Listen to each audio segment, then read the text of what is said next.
আজকে আপনাদের সঙ্গে শেয়ার করব 40 সাইজের একটি কুর্তির কাটিং। বিশেষ করে যারা একদমই নতুন কাজ শিখছেন তাদের জন্য খুব সহজভাবে এবং স্টেপ বাই স্টেপ এই কুর্তির কাটিংটি দেখিয়েছি। সাথে অনেক গুরুত্বপূর্ণ টিপস রয়েছে যেগুলো আপনাদের ভবিষ্যতে সেলাই কাজে অনেকটা হেল্পফুল হবে। সম্পূর্ণ ভিডিওটি আপনারা একটু মনোযোগ দিয়ে দেখলে একবারেই শিখে নিতে পারবেন। কোথাও বুঝতে সমস্যা হলে অবশ্যই কমেন্টে জিজ্ঞাসা করবেন। নমস্কার বন্ধুরা, আশা করছি সকলেই ভালো আছেন। সিম্পল স্টিচিং উইথ নিরু চ্যানেলের আরেকটি নতুন ভিডিওতে স্বাগত জানাই। একটি কুর্তির কাটিং যখনই সঠিকভাবে হবে, ফিটিংসও কিন্তু সুন্দরভাবে আসবে। কাটিং যখনই সঠিক হবে না, ফিটিংসও কিন্তু ভালো আসবে না। চলুন দেখে নিই। দেখুন, সবার প্রথম কাপড়টিকে দুভাজে ভাঁজ দিয়ে নিয়েছি। ভাঁজ দিকটা আমার দিকে রয়েছে, খোলা দিকটা আমার অপর সাইডে রয়েছে। ঠিক এইরকম ভাবে ভাঁজ দিয়ে নিব। এরপর নিয়ে নিব লম্বার মাপটা। লম্বার মাপটা আপনাদের যতটুকু প্রয়োজন আপনারা সেই হিসেবে নিয়ে নেবেন। আমার এখানে লম্বা রয়েছে টোটাল 43 ইঞ্চি। 1.5 ইঞ্চি প্লাস করে দিয়ে 44.5 ইঞ্চিতে আমি মার্কিং করব। আপনাদের যতটুকু প্রয়োজন আপনারা লম্বা নিয়ে নেবেন, তার সাথে 1.5 ইঞ্চি প্লাস করে নেবেন। এখানে কিন্তু 2 ইঞ্চি প্লাস করলেও কোনো রকম অসুবিধে নেই। এখানে আমি 1.5 ইঞ্চি প্লাস করে নিলাম, 44.5 ইঞ্চিতে মার্কিং করে নিলাম। 44.5 মার্কিং করে নিয়ে একটা লাইন টেনে নিব। প্রথমে কিন্তু কাপড়টিকে সমান করে নিতে হবে। উপরের দিকটা কাপড়টা কাটিং করে সমান করে নিয়েছি, নিচের দিকেও ঠিক এরকম যতটুকু লম্বা প্রয়োজন লম্বাটা নেওয়ার পরে এরকম একটা লাইন টেনে নিব। এবার নিয়ে নিব শোল্ডারের মাপটা। যেহেতু কুর্তি কাটিং করছি, কুর্তির গলা কিন্তু ছোট হয়, এক্ষেত্রে কিন্তু ফুল শোল্ডারের মাপ নিতে হবে। ফুল শোল্ডার রয়েছে 16 ইঞ্চি, 16র 2 ভাগের 1 ভাগ 8 ইঞ্চি। 8 ইঞ্চিতে শোল্ডারের মাপ নিয়ে নিলাম। শোল্ডার যেখানে শেষ হলো সেখান থেকে নিয়ে নিব আর্মহোলের মাপটা। আর্মহোল নিয়ে নিব 7 ইঞ্চি। এবার দেখুন সোজা এরকম লাইন টেনে নেব। এরপর আর্মহোল যেখানে শেষ হলো সেই জায়গায় নিয়ে নিব ছাতির মাপটা। ছাতি রয়েছে 40, 40-এর 4 ভাগের 1 ভাগ 10 ইঞ্চি। 10 ইঞ্চিতে মার্ক করে নিলাম। সেলাই মার্জিনের জন্য নিয়ে নিলাম 2 ইঞ্চি, ঠিক এইরকম ভাবে। এরপর নিয়ে নিব গলার মাপটা। গলার মাপটা দেখুন, চওড়াইটা নিয়ে নিব কিন্তু 3 ইঞ্চি। যেহেতু পেছনের গলাটা একদমই ছোট হবে, চওড়াইটা কিন্তু 1/2 ইঞ্চি আমরা বেশি রাখবো। আর গলার ডিপটা রাখবো 6 ইঞ্চি। নিচের দিকে একই রকম ভাবে 3 ইঞ্চি নিয়ে নিব, একটা প্রপার বক্স করে নেব। এবার দিয়ে নিব গলার শেপটা। আমার চ্যানেলে নতুন হয়ে থাকলে চ্যানেলটি সাবস্ক্রাইব করে দিয়ে পাশে থাকা বেল আইকনটি প্রেস করে দিন, যাতে আমি নতুন ভিডিও আপলোড করার সাথে সাথে আপনার কাছে নোটিফিকেশন পৌঁছে যায়। যারা ফেসবুক পেজ থেকে দেখছেন, পেজটি ফলো করে আমার সাথে থাকুন। ঠিক সুন্দরভাবে গলার শেপটা দিয়ে নিলাম। এবার দেখুন, আর্মহোল থেকে শোল্ডার পর্যন্ত আমার যতটুকু রয়েছে এখানে কিন্তু মিডল সেন্টার করে নিব। তার আগে দেখুন, এই যে কোণাটা রয়েছে এখানে কিন্তু নিয়ে নিব 1.5 ইঞ্চি। 1.5 ইঞ্চিতে এরকম সোজা একটা মার্ক করে নেব। তারপর দিয়ে নিব শেপটা। ঠিক এইরকম মিডল সেন্টার করে নিয়ে এই জায়গা থেকে দিব শেপটা। 3টি মাপকে সুন্দরভাবে মিলিয়ে দিব। ঠিক এরকম 1.5 ইঞ্চি প্রথমে মিলিয়ে নিব। তারপরে দেখুন, যতদূর আমার সেলাইয়ের মার্জিন রয়েছে সেই অবধি কিন্তু এভাবে মিলিয়ে নিব। এবার নিয়ে নিব বাকি মাপগুলো। এবার নিয়ে নিব কোমরের মাপটা। কোমরের মাপটা নেওয়ার সময় দেখুন, একদম উপর থেকে ঠিক এরকম মিডিল পোর্শনে ফিতাটা রাখবো। এখানে একটা গুরুত্বপূর্ণ বিষয়, যদি মিডিয়াম হাইটের জন্য আপনারা কুর্তি কাটিং করেন সেক্ষেত্রে আপনারা কিন্তু এখানে 14 ইঞ্চিতে মার্কিং করবেন। আর যদি হাইট একটু বেশি থাকে সেক্ষেত্রে আপনারা 15 ইঞ্চিতে মার্কিং করবেন। আমি এখানে মিডিয়াম হাইটের জন্য করলাম, এখানে 14 ইঞ্চিতে মার্কিং করে নিলাম। এবার নিয়ে নিব কোমরের মাপটা। কোমর রয়েছে 38, 38-এর 4 ভাগের 1 ভাগ 9.5 ইঞ্চি। 9.5 ইঞ্চিতে মার্কিং করে নিলাম। 1.5 ইঞ্চি নিয়ে নিলাম সেলাই মার্জিনের জন্য। ঠিক এরকম দুটো মার্ক করে নেব। এবার লাইন টেনে নেব বোঝার সুবিধার্থে। ঠিক এরকম একটা সোজা লাইন টেনে নেব। এরপর নিয়ে নিব হিপের মাপটা। কোমর থেকে হিপ পর্যন্ত লম্বাই নিয়ে নিব এখানে কিন্তু 6 ইঞ্চি। 6 ইঞ্চিতে মার্ক করে নেব। তারপর এখান থেকে নিয়ে নিব হিপের মাপটা। হিপটা যার যেমন থাকবে সেই হিসেবে নিতে হবে। আমার এখানে হিপ রয়েছে 46 ইঞ্চি। 46-এর 4 ভাগের 1 ভাগ 11.5 ইঞ্চি। 11.5 ইঞ্চিতে মার্কিং করে নিলাম। 1 ইঞ্চি নিয়ে নিচ্ছি সেলাই মার্জিনের জন্য। ঠিক এরকম দুটো মার্ক করে নিলাম। এবার দেখুন, মাপগুলোকে মিলিয়ে নেব।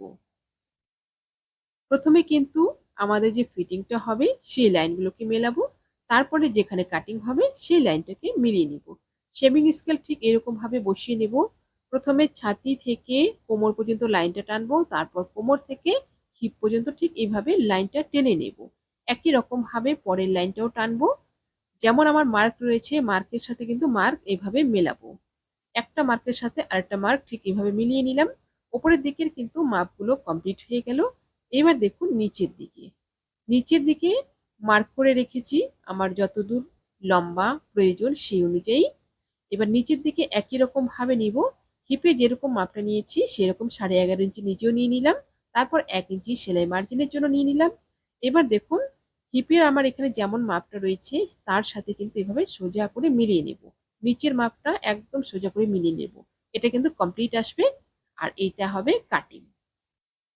সামনের পার্টটা সুন্দরভাবে ড্রয়িং কমপ্লিট হয়ে গেল।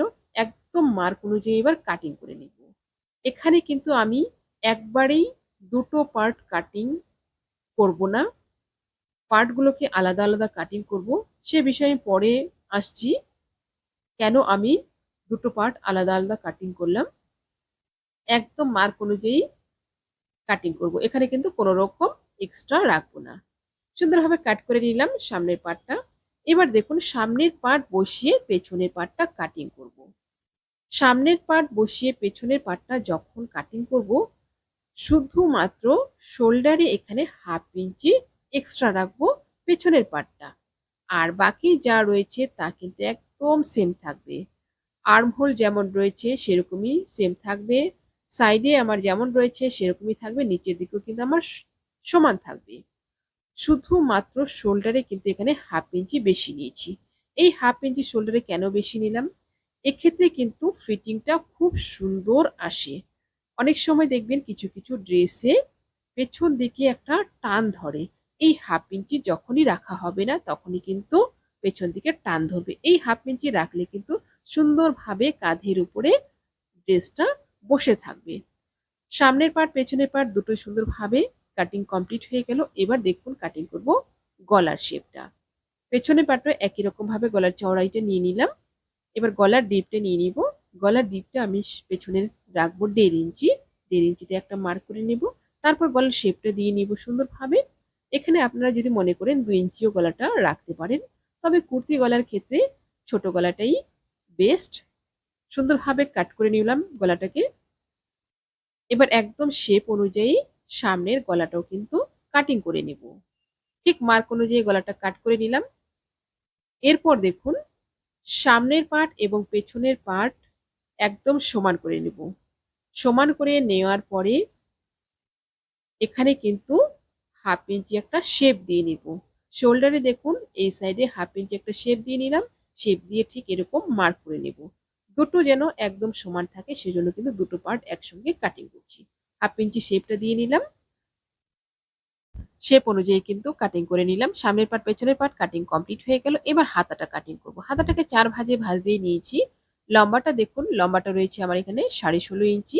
হাতাটা 15 ইঞ্চিতে কমপ্লিট হবে। 1.5 ইঞ্চি সেলাই মার্জিনে চলে যাবে। হাতার ওপর দিক থেকে 3.5 ইঞ্চিতে একটা মার্ক করে নিলাম ডাউনটা নেওয়ার জন্য। তারপর দেখুন সুন্দর করে এরকম সোজা একটা লাইন টেনে নেব। এবার দিয়ে নিব মোহরার মাপটা। মোহরা আপনাদের যা থাকবে আপনারা সেই হিসেবে নিয়ে নেবেন। আমার এখানে মোহরা রয়েছে 18 ইঞ্চি। 9 ইঞ্চিতে মার্কিং করব। 9 ইঞ্চিতে মার্ক করে নিলাম। এবার দেখুন সাইডে কিন্তু আমার কাপড় নেই। এখানে সাইডে একটু টুকরো আমি জয়েন করব। যেহেতু কামিজের সাইডের যে কাপড়টা রয়েছে সেখান থেকে আমি হাতাটা বের করেছি, একটি কিন্তু কাপড় শর্ট পড়ে গেছে।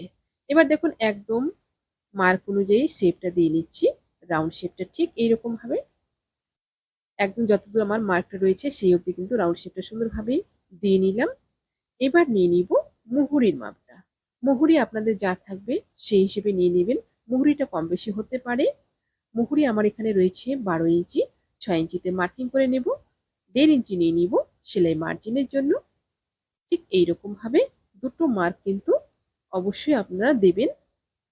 এবার দেখুন শেভিং স্কেল বসিয়ে আমরা কিন্তু একটা লাইন টেনে নিব। এই লাইনেই কিন্তু হবে ফিটিংটা, আর দ্বিতীয় লাইনে হবে কিন্তু কাটিংটা। দ্বিতীয় লাইনটাও কিন্তু এরকম ভাবে টেনে নেব। তারপরে দেখুন কিভাবে আমরা কাপড়টিকে জয়েন করব। এরকম যদি শর্ট কাপড় থাকে তাহলে এক্সট্রা করে কাপড় কিন্তু সাইড দিয়ে জয়েন করাই যায়, এটা কিন্তু সেলাইয়ে চলে যাবে ভেতরের দিকে। ঠিক এইরকম ভাবে 4 ভাঁজে ভাঁজ দিয়ে নিলাম। 4 ভাঁজে ভাঁজ দিয়ে নিয়ে 1/2 ইঞ্চি ভেতরের দিকে রেখে কিন্তু এইরকম বসিয়ে নেব। সুন্দরভাবে বসিয়ে নিলাম। বসিয়ে নেওয়ার পরে তারপর কিন্তু এখান থেকে নিয়ে নিব 1.5 ইঞ্চি। 1.5 ইঞ্চিতে মার্ক করে নিলাম। 1.5 ইঞ্চি মার্ক করে নিয়ে দেখুন স্কেল দিয়ে কিন্তু লাইনটা মিলিয়ে নেব। নিচে অর্ধেক লাইনটা টেনে রেখেছি, এই লাইনটার সাথে কিন্তু এইরকম ভাবে মিলিয়ে নেব। সুন্দরভাবে মিলিয়ে নিলাম লাইনটা। এবার কিন্তু কাটিং করে নেব।